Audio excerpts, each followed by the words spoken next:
Assalamu alaikum students. The topic which I have taken today in this video is about simple livers. Liver is a simple machine which is used in our daily life in different forms. So let us see what are livers, what are the different types of livers and their applications in daily life. A liver is a simple machine consisting of a rigid rod which is called as beam. It also has a fulcrum. Fulcrum is the point on which the beam pivots. That means if you take a rod, a rigid rod, rigid means its shape doesn't change, it's stiff. So if we take a stiff rod and we keep a point on which this rod balances itself, that point is called as fulcrum. So the point on which the rod is kept is called as the fulcrum. Now this lever works when there is a force applied by us, and when we apply force, some work is done. So force is produced. We are applying force and force is given as output also. So there are two types of forces, the input force and the output force.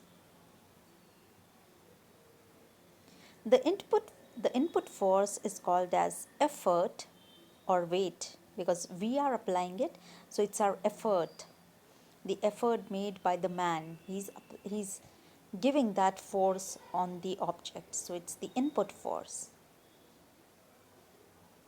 And work is done by the output force, so that is also called as the load. The effort and load are on either end of the beam, on the opposite sides of the rod. As you can see in this image, there are two arrows. They both are in opposite direction.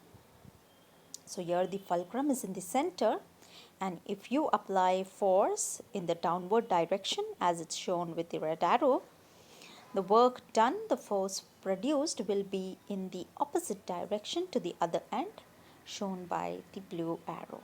So they are opposite to each other. Let's see which are the three different types of livers and their examples. So the first type of livers is called as class 1 liver. Then we have second class liver, and we also have class 3 liver. So let's see that first diagram and let's see what's the definition of class 1 liver. In class 1 liver, the fulcrum is in the center of load and effort.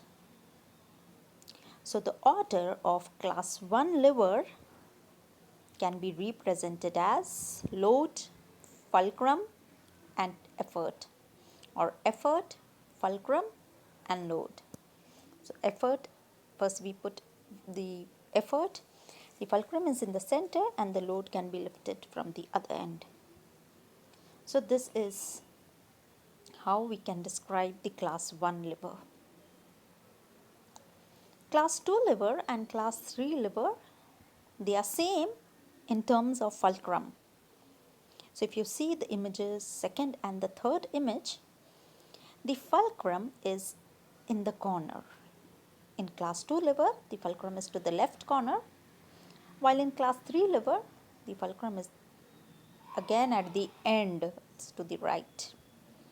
So if the fulcrum is in the center, it is class 1 liver. But if the fulcrum is at one end and load applied is on the other end, and the effort is situated in the middle. So in that case, it will be a class 2 lever.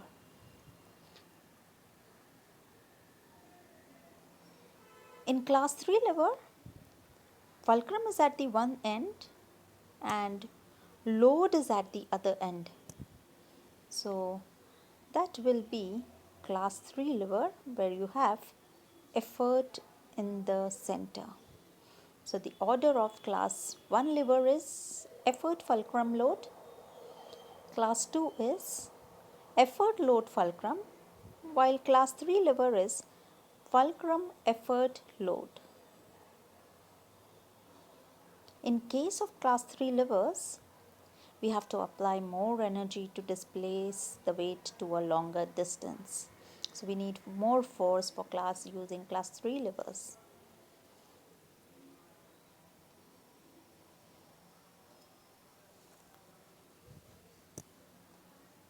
Let's see now, with the help of these examples, the different types of levers. So in the first image, the example seesaw is of the first class. So it belongs to class 1 lever. So what is there in seesaw? Why is it a class 1 lever? It is class 1 lever because the fulcrum is in the center and the load and effort are on the opposite direction. They are on the opposite sides of the rigid rod. So that is why it's an example of class 1 lever.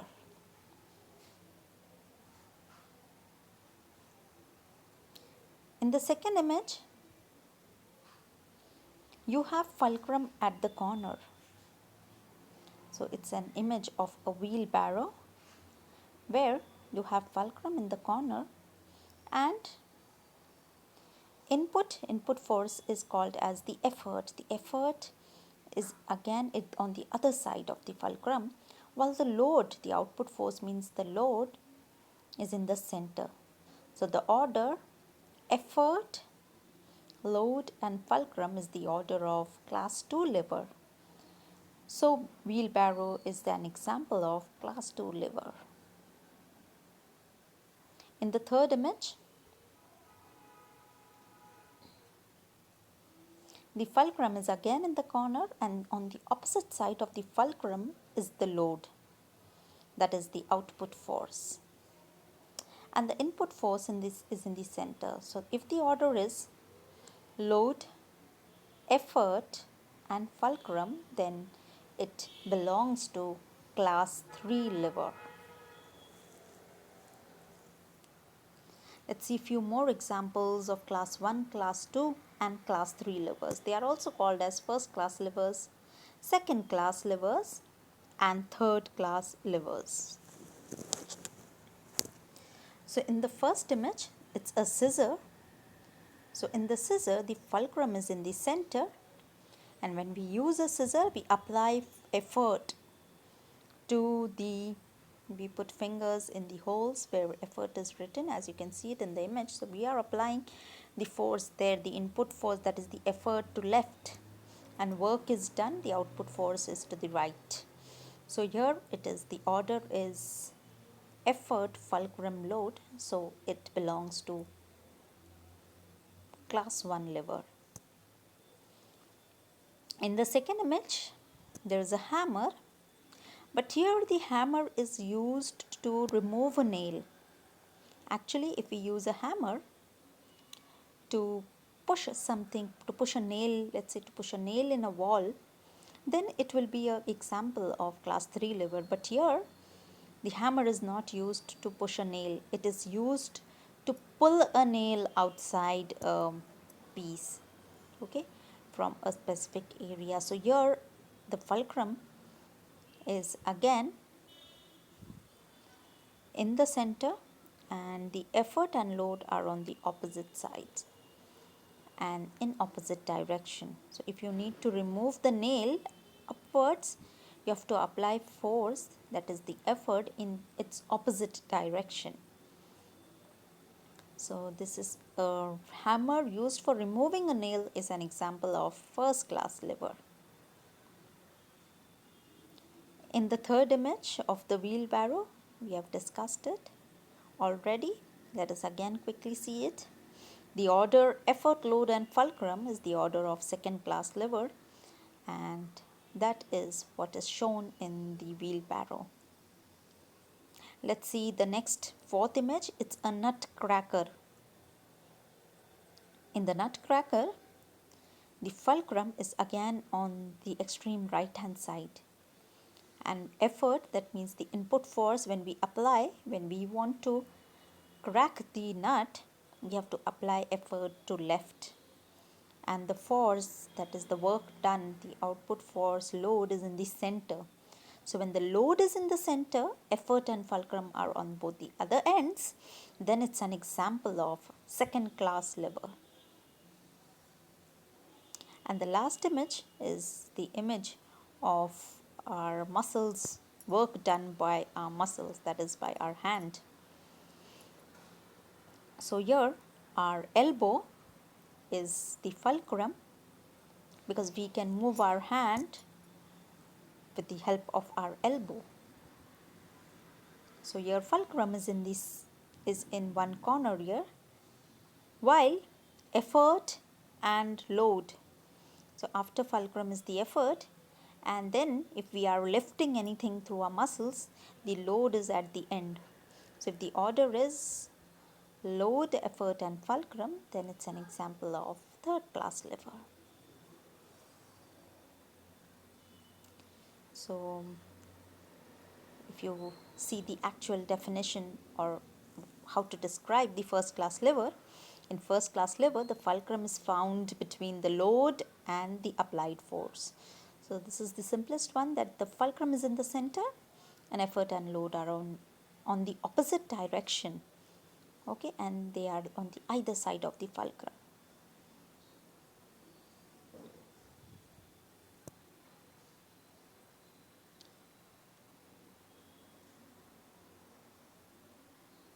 Here this example is of a fork. Here the effort, the fulcrum is in the center and the effort and load are on the opposite side. So it's an example of class 1 lever. In the second class lever, let's see the actual definition of the second class lever. In a second class lever, the fulcrum is found after or the other side of the load, away from the applied force. That is, the effort and fulcrum are on the other side, and in the center is always the load. So when the load is in the center, it is second class lever. So when a man wants to move a wheelbarrow, he has to apply force on the handle of the wheelbarrow, and the load which is there in the wheelbarrow, that is in the center, and the fulcrum through which the whole wheelbarrow is supporting, that is called as the fulcrum, that is the wheel over here. Usually wheels and pulleys are used as fulcrum.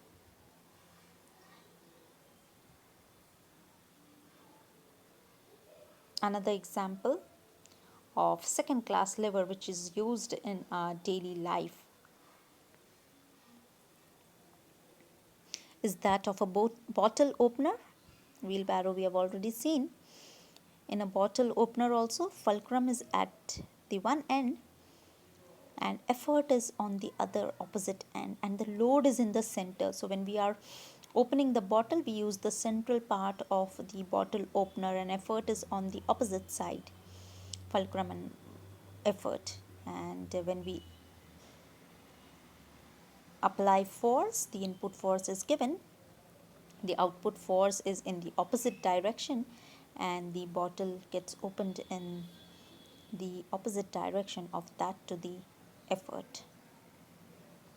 One more example of second class lever is the paper cutter, the third image. So here also fulcrum and effort are on the either ends and load is in the center.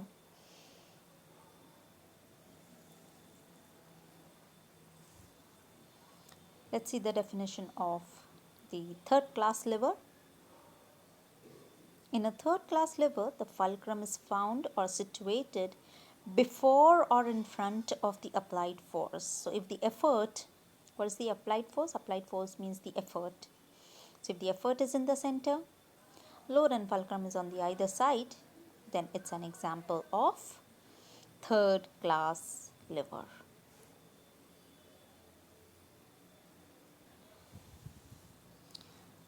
Let's see more examples of third class lever where effort is in the center and load and fulcrum are on the either side of the effort. So the first image is of a tweezer used to remove something, tweezers. So here again the fulcrum is in the corner, that is towards the left, and whenever we use a tweezer we apply force. Our effort is at the center of the tweezer and the work done is at the other end, that is the load. It's at the other end of the tweezer. Okay, and one more example of class 3 lever is the staple remover. Okay, so in a stapler, fulcrum is again in one corner, and when we want to use the stapler, when we want to remove something from the stapler, then we apply effort is at the center, towards the center, and the load is at the other end. So that's the example of the third class lever.